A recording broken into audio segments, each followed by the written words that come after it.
From the side of Seher Foundation, I bring you to our second segment of these interviews. And today we are going to focus on issues that are faced by our doctors. To talk about it, we have with us today Dr. Nilesh Taneja, who works at Safdarjung Hospital, Delhi. So, welcome. Thank you. Thank you. And without any further delay, let's start. So, सबसे पहले एक basic question से start करते हैं. हम अब lockdown खुल चुका है अभी भी, लेकिन जो कोविड-19 का जो खतरा है वो पूरी तरह से टला नहीं है. अभी भी केसेस बढ़ ही रहे. तो अभी भी लोगों को क्या प्रिकॉशंस लेने की जरूरत है लॉकडाउन खुल जाने के बाद? देखो, हमें ये समझने की जरूरत है कि लॉकडाउन तो सरकार ने खोला है. हम अपने पे लॉकडाउन, एक सेल्फ लॉकडाउन अभी भी लगा कर रख सकते हैं. अगर हमें जरूरत नहीं है बाहर निकलने की, तो अभी हमारे लिए सेफेस्ट हुआ कि हम घर के अंदर ही रहें. जो दो मेजर्स हम ब्रॉडली हम ले सकते हैं, एक अपनी खुद की इंडिविजुअल लेवल पर अपनी इम्यूनिटी बूस्ट करने के लिए भी हम एक अच्छी डाइट कंज्यूम करेंगे. Green leafy vegetables, protein diet. अगर पॉसिबल नहीं हो पा रहा है किसी के लिए तो विटामिन सप्लीमेंट्स भी ले सकते हैं. Vitamin B complex, vitamin C, zinc का काफ़ी रोल है, मिनरल्स का और रोल है. तो इंडिविजुअल लेवल पर तो अपनी इम्यूनिटी का ध्यान रखना ही है, अपनी सेहत का ध्यान रखना ही है. उसके अलावा as preventive measures, social distancing तो अभी भी अप्लाई करना ही है. अगर आपको बाहर जाना ज़रूरी होता है किसी भी कारण के लिए, तो बाहर जाकर भी आप सोशल डिस्टेंसिंग का मतलब यही है कि आप हर इंसान के साथ कुछ दूरी बनाए रखेंगे, ताकि अगर वायरस आप में या उनमें हो तो वो एक दूसरे को ना फैले. उसके अलावा हमें हैंड हाइजीन पे ध्यान देना है. बहुत लोग ये नहीं जानते हैं ये बात कि हमें मिनिमम 1 मिनट के लिए अपना हाथ धोना है. सिंपल स्टेप्स हैं हैंड वॉशिंग के. 4-5 स्टेप्स हैं. हर स्टेप पे अगर आप 10 सेकेंड्स भी देंगे तो आप 1 मिनट तक हैंड वॉश करेंगे. आपकी हैंड हाइजीन से 99% of all infections can be prevented. उसके अलावा there is a need for everybody. सबको मास्क पहनना है, चाहे आप क्लॉथ मास्क पहने, सर्जिकल ट्रिपल लेयर मास्क पहने या N95 पहने. इन सबके अपने अपने यूजेस हैं. जो हेल्थ हाई रिस्क ग्रुप्स में आते हैं, जो हेल्थ केयर वर्कर्स हैं, जिनका कोविड पॉजिटिव पेशेंट्स के साथ डीलिंग है, उनके लिए N95 मास्क मैंडेटरी है. लेकिन बाकी पब्लिक के लिए, जनरल पॉपुलेशन के लिए एक सर्जिकल मास्क भी सफिशिएंट है. एक क्लॉथ मास्क भी बोलते हैं कि सफिशिएंट है. मास्क का एडवांटेज ये है कि अगर कोई खुद से इन्फेक्टेड है बट उसको नहीं पता कि वो इन्फेक्टेड है, उसमें कोई सिम्टम नहीं आ रहा, वो नॉर्मल है, अपेरेंटली नॉर्मल बोलते हैं उसको, तो उसका इन्फेक्शन वो पब्लिक में और किसी को नहीं स्प्रेड करे. और अगर किसी और को है तो आपने अगर एक मास्क पहना हुआ है तो आपके पास एक बैरियर तो जरूर है. तो ये प्रिकॉशनरी मेजर्स हैं कुछ, जो लॉकडाउन हो या ना हो उससे फर्क नहीं पड़ता. ये हमें अपने लेवल पर मेंटेन करके रखना है. So let's talk about our next question. जैसे अभी हम सबके लिए ये हम नॉर्मल और ऑर्डिनरी सिटीजन्स के लिए या लोगों के लिए हमारे पास ये अपॉर्चुनिटी है कि हम अपने आप को अपने घर में रह सकते हैं. लॉकडाउन खुल जाने के बाद भी बाहर ज़्यादा नहीं जाएं, ये हमारे पास चॉइस है. लेकिन डॉक्टर्स के पास, नर्सेज के पास और हेल्थ केयर वर्कर्स के पास ये चॉइस नहीं है. अपनी फैमिली के साथ भी वो लोग ज़्यादा इंटरेक्ट नहीं कर सकते इन दीज टफ टाइम्स, क्योंकि खतरा है उनको भी इन्फेक्ट करने का. तो इसलिए ये भी हुआ है कि काफ़ी जगहों पर डेलिबरेटली उन्होंने अपने आप को आइसोलेट कर लिया है ताकि उनको अपनी फैमिली के टच में ना आना पड़े. अब जब सिचुएशन ऐसी है जहाँ पर आप 24/7 ही काम कर रहे हैं ऑलमोस्ट, और आप अपनी फैमिली से भी इंटरेक्ट नहीं कर सकते हैं, ज़्यादा टच में नहीं आ सकते हैं, and there is a whole environment of fear and all. So आपको इससे डॉक्टर्स की या हमारे हेल्थ प्रोफेशनल्स की मेंटल हेल्थ पर क्या इफेक्ट हो सकता है? And Absolutely, it is affecting the mental health of everybody. This is not just about healthcare workers. Obviously, they are more affected here because they are the frontline warriors, as they are called. Frontline corona warriors, they're called. So they are affected more than the general public who has an opportunity to spend this time with their family. Probably for the first time अपने hectic schedule से निकलकर लोग अपने घरों में बैठ रहे हैं, और इस समय जो इतने भी हेल्थ केयर वर्कर, सिर्फ डॉक्टर्स नहीं, डॉक्टर्स, सिस्टर्स, जितने भी नर्सिंग अटेंडेंट्स है, कंपाउंडर्स, ऑर्डरलीज, सफाई कर्मचारी, सारे वो लोग जो हॉस्पिटल में एम्प्लॉयड हैं और किसी न किसी तरीके से अपना काम मरीजों के हित में के लिए कर रहे हैं, वो सब ही ज़्यादा अफेक्टेड हैं इस समय mentally. What we can do right now is to provide these healthcare workers a conducive and a supportive environment. There are many instances. अभी recent past में जब से लॉकडाउन स्टार्ट हुआ था, तो there बहुत instances थे हमारे हॉस्पिटल के रेजिडेंट डॉक्टर्स ने डिस्क्रिमिनेशन फेस किया सोशल सोसाइटी में अपने. They were faced violence, physical assault. एक सोशल टैबू बन गया है कि आप कोरोना लेकर हमारी लोकेलिटी में आ रहे हैं, आप इस लोकेलिटी में नहीं रह सकते. बहुत सारे RWAs थे जिन्होंने अपने ऑफिशियल लेटर निकाल दिया था कि डॉक्टर्स जो दिल्ली NCR में रह रहे हैं, नोएडा, गाजियाबाद में, ये लोग, और दिल्ली में हॉस्पिटल्स में काम कर रहे हैं, दिल्ली में अपने ऑल्टरनेट अरेंजमेंट्स ढूंढ लें वहीं पे रहने के लिए. तो ये एक सपोर्टिव एनवायरनमेंट नहीं होता है जब आप, जो आपके लिए अपनी जान पे खेलकर आपकी एक पैंडेमिक सिचुएशन में आपकी वेलनेस के लिए, आपकी हेल्थ के लिए काम कर रहे हैं, वो ऑलरेडी ओवरवर्क्ड है. Yes. ऑलरेडी बहुत प्रेशर में है. आप बेयर मिनिमम उनका यही है कि आप उनका जो एनवायरनमेंट आप जो बनाते हैं वो एक सपोर्टिव एनवायरनमेंट जो जनरल पब्लिक की कई बार इग्नोरेंस या केयरलेसनेस होती है कि अब जैसे लॉकडाउन खुल गया है तो कुछ लोग घूमने निकल गए, कोई किसी ज़रूरत ना हो तो भी निकल गए, कि कहीं पर कोई बेकरी की दुकान खुल गई, कोई कॉफ़ी शॉप खुल गई, तो कॉफ़ी एक सोशल मीडिया पे एक मुंबई में एक कॉफ़ी पीने के लिए मार्केट प्लेस में there was a picture circulating on social media that many people have just come out of their homes thinking that the lockdown has come off means the pandemic has been resolved. ऐसा नहीं है. हमारा काम as health care workers सिर्फ लोगों को treat करना नहीं है, उनको एजुकेट करना भी है कि ये डिजीज का क्या कोर्स है. ये डिजीज में आप अगर प्रिवेंटिव मेजर्स अगर नहीं लेंगे तो आप क्या किस तरीके से अफेक्ट हो सकते हैं.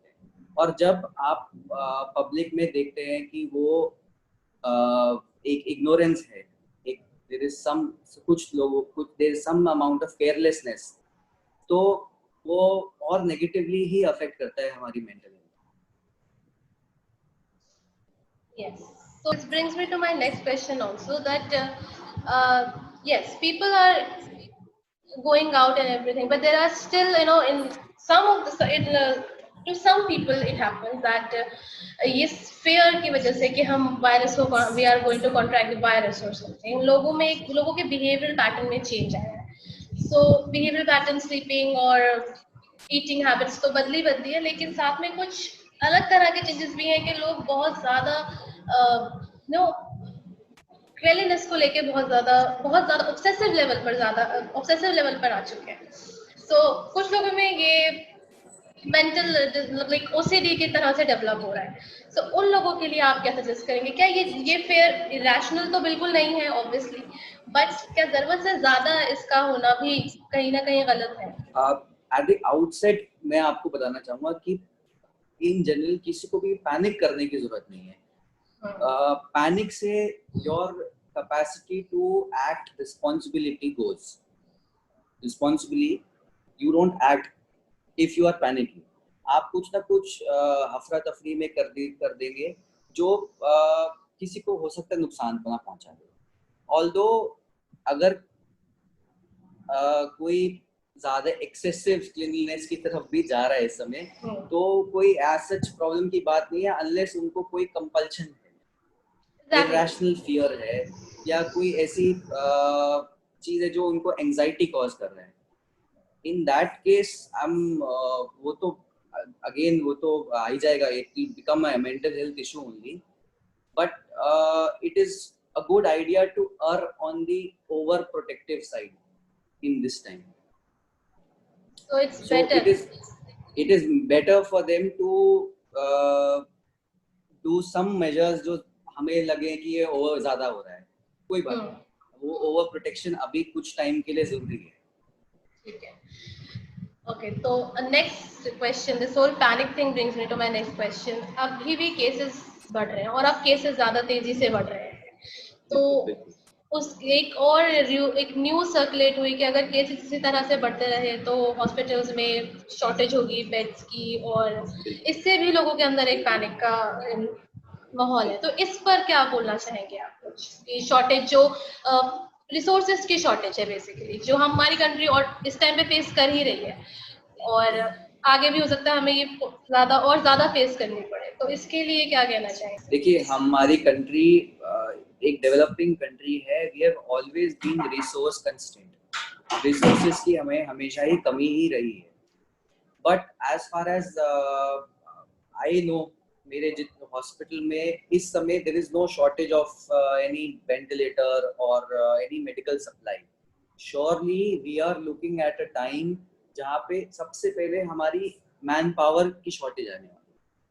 जो भी हेल्थ केयर वर्कर्स हैं जो कोविड वार्ड में, कोविड आईसीयू में काम कर रहे हैं, they are also getting infected. आप सोचिए, अगर एक 10 डॉक्टर काम कर रहे हैं एक जगह पर, अगर उनमें से 5 इन्फेक्ट हो जाएंगे, the remaining 5 will continue to work, but उन पे वो their work will become double. So इसीलिए इस मल्टी प्रोंग्ड अप्रोच यही है कि हम अपना ख्याल भी रखें, हम औरों का ख्याल भी रखें, और हम ये अवेयरनेस भी लोगों में डालें कि उनके छोटे छोटे चीज़ों से फार रीचिंग इफेक्ट्स हैं. तो वो अपने जो भी एक्शन है बहुत रिस्पॉन्सिबली करें, क्योंकि इस समय pandemic is a war. War में सिर्फ एक आदमी का सरहद पे लड़ने से काम नहीं होगा. हमें कलेक्टिवली यूनाइटेड रहकर सबको अपना अपना रोल प्ले करना है. Therefore, as long as we are doing it, there are countries, we have examples of countries who have managed to overcome this pandemic. Yes. New Zealand is a prime example. South Korea is an example. Even Italy now is coming out of their initial disturbance. So even we can come out of it. But उसके लिए यही है कि सबको ही अपना कुछ ना कुछ योगदान देना पड़ेगा. So अगर किसी को माइल्ड सिम्टम्स है कोरोना के, तो वो लोग क्या कर सकते हैं अपना ध्यान रखने के लिए और अपने आसपास के लोगों को भी सेफ रखने के लिए? तो जितनों को भी माइल्ड सिम्टम्स हैं, देखिए अभी हमारी कंट्री में यंग पॉपुलेशन बहुत ज़्यादा है. जो यंग एडल्ट्स हैं उनकी परसेंटेज बहुत ज़्यादा है, और माइल्ड सिम्टम्स भी यंग एज में ही होते हैं. तो जिसको भी पहले सिम्टम आ रहे हैं, कोई फीवर आ रहा है, सोर थ्रोट, रनिंग नोज, कुछ भी है, तो please please please go and get yourself tested. सबसे पहले तो अपना टेस्ट कराइए, ताकि ये एसर्टन हो जाए कि आप पॉजिटिव हैं या नेगेटिव हैं. अगर आप नेगेटिव है तो हमारे पास बहुत लिस्ट ऑफ डायग्नोसिस कि आपको क्या क्या हो सकता है. हम उसके अकॉर्डिंगली आपको ट्रीट करेंगे. हॉस्पिटल सारे खुले हुए हैं.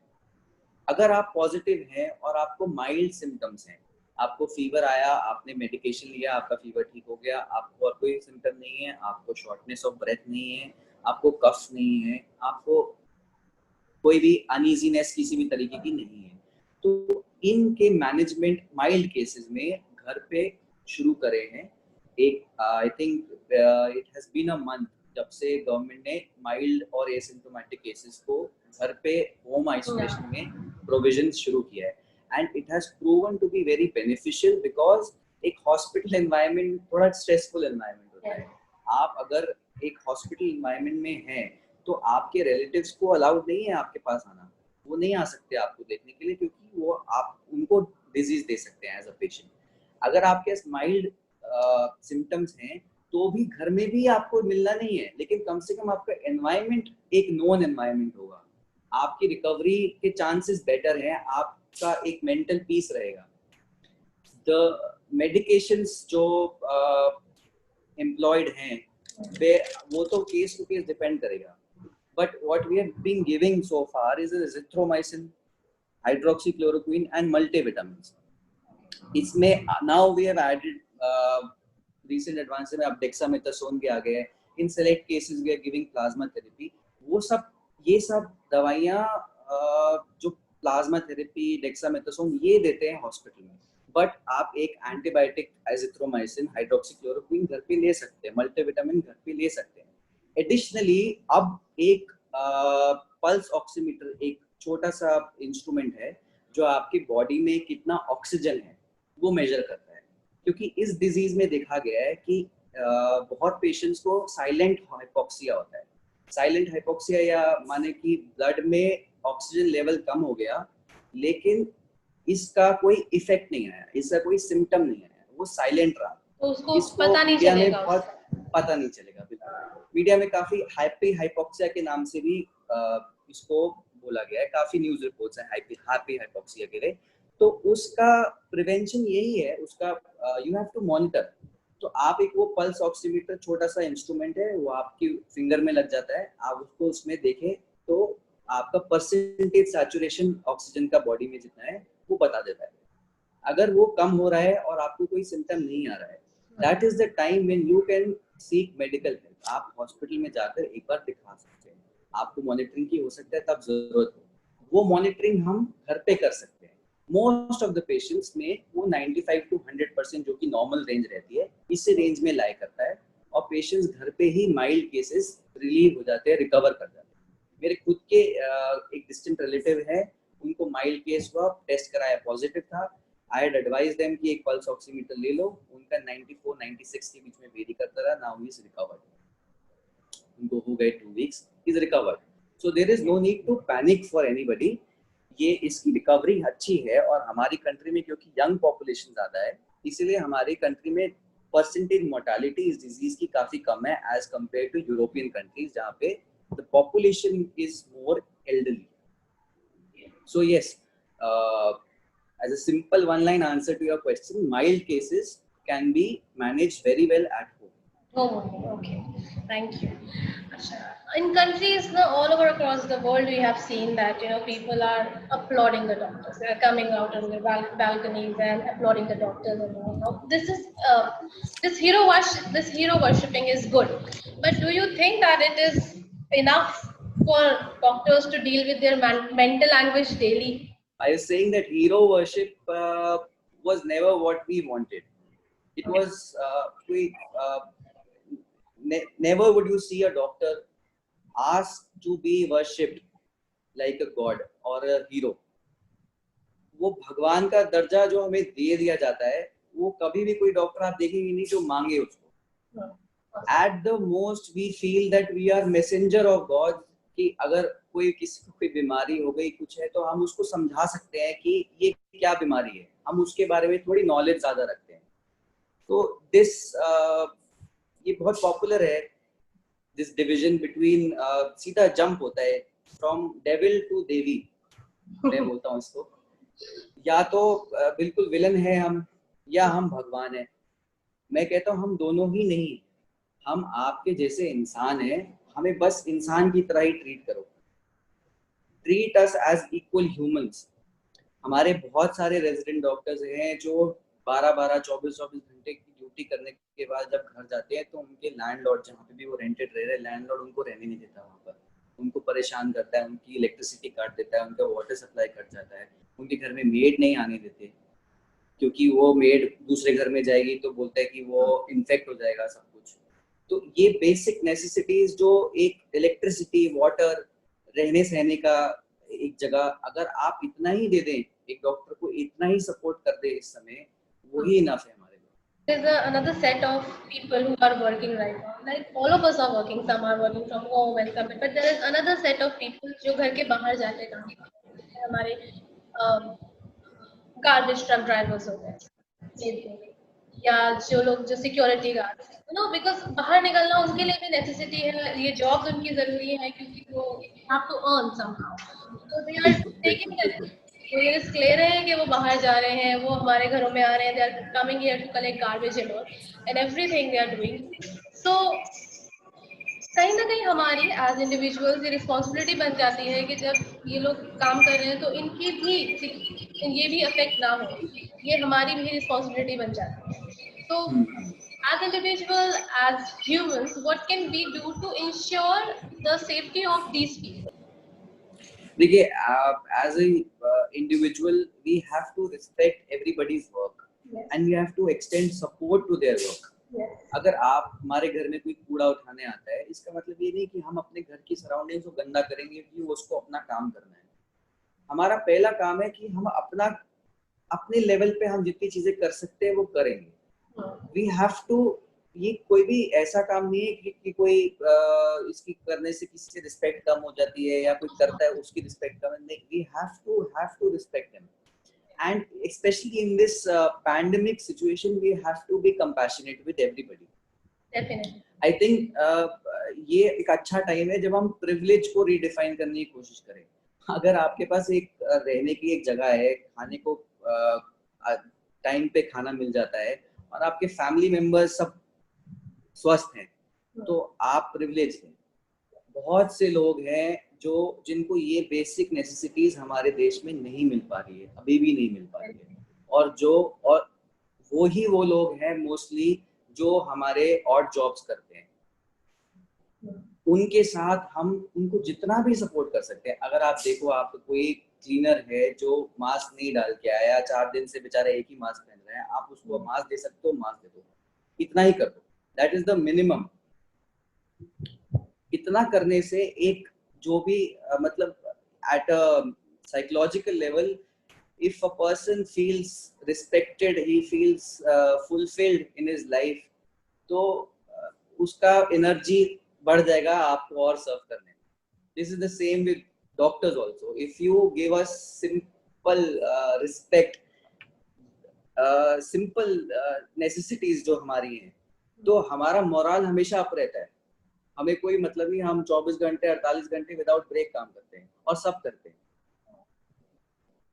So basically, yes, you need to look at every person as a fellow human and we have to treat them likewise.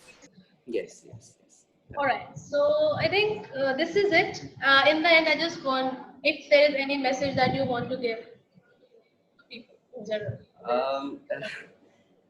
I think that this self lockdown जो अभी भी लोग अपना सकते हैं अपने अंदर अपनी लाइफ में, चाहे लॉकडाउन खुल भी गया हो, it is an opportunity to introspect. It is an opportunity to do whatever you always wanted to do, but you couldn't do because of some or the other pressure in life.